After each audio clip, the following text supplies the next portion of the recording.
student at MC Squared STEM High School, which is a high school located in Cleveland, Ohio. So, school is a project-based, hands-on, mastery-based learning school. It's a mouthful. Basically, if you don't get 90% or higher on a project or a paper or something that you're working on, you don't get mastery, which is basically an A. And then you keep working on it until you get mastery. Absolutely. Most schools, they just give you a book and say, this is how someone did it in history, learn from it. Here, they say, this is how someone did it in history, try and replicate it or do something similar, make your own mistakes and learn from them.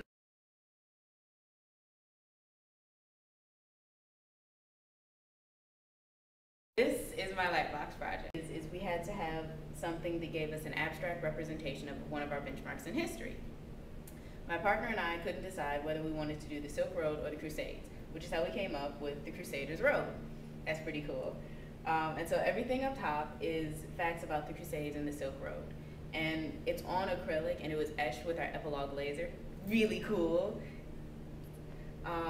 So what it is when you turn the knob, the lights on the top come up, and the lights behind the paper shine through, and they're different points as if points on a map. As far as wiring is concerned, it uses a NAND gate, which basically means that you have to have at least one negative input to get a positive output.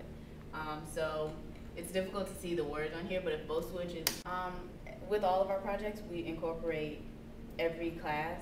And so with this, we had to write an essay for English.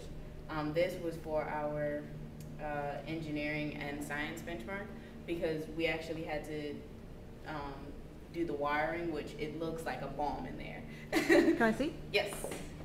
When we made it, it was funny because people were constantly saying, "Oh, are you making a bomb?" And so it's pretty cool. Looks kind of complicated. Yes, it's a big mess of wires, but it works, so I'm happy. And the front of it, the actual design, was for our art credit. The wiring was for engineering. For social studies, it was a social studies benchmark that we actually centered the box around. Pinsky triangle. Mr. Pinsky triangle. It's made out of recycled water bottles. Recycled water bottles, just line and just metal twine, and it's really cool. It starts off with the single triangle, and then it builds off into 3 larger triangles, which you get the triangle in the center. And then another 3 triangles, which are just like this, and it's part of the fractals that we learned about, which is basically constant repetition on just a greater scale. And we learned about it in the body also. That's how they're finding cancer. The vessels in the body travel in fractals, basically. And when there's a tumor present, the vessels go crazy. And there is no specific way, there's no specific pattern to them. But normally there would be. So when the vessels are all over the place, doctors can pretty much pinpoint where the cancerous tumor is.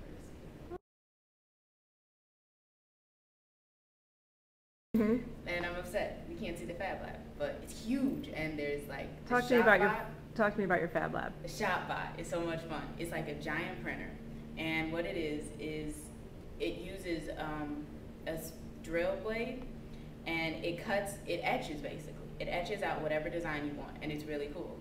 And it's basically a bigger version of our epilogue laser, which is what I used to make this. It uses the laser, and it reflects it and refracts the beam, and it's just awesome watching it work.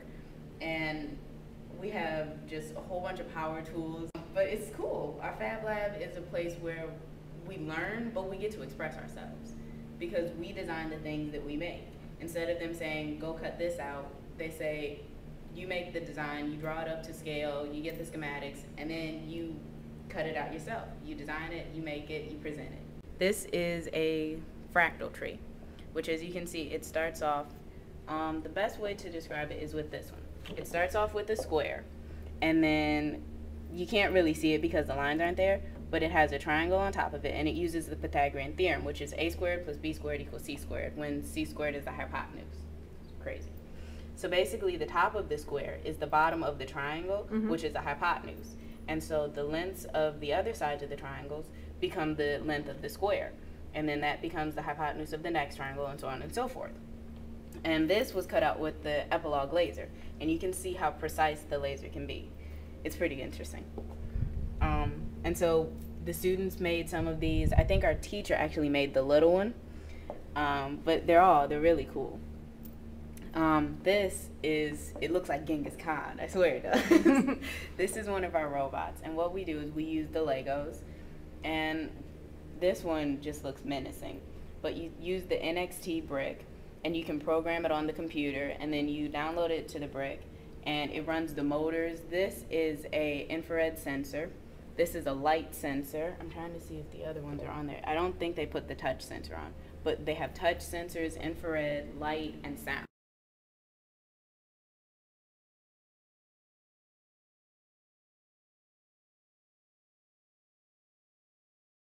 Go to school year round, so we go to school for 10 weeks and then we get 3 weeks off.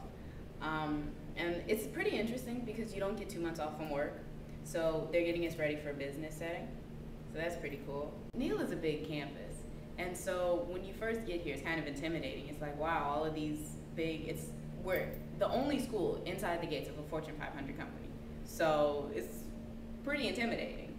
You're walking to lunch and you're seeing the CIO of the company, and you know him by name. It's pretty interesting. We've had meetings with people from all over. At lunch, sometimes we'll get to eat with actually the CEO. I actually had lunch with the CIO one day, and he told us about all the times he's gone to India, and it's crazy. And so you get to meet all of these people, and you get comfortable.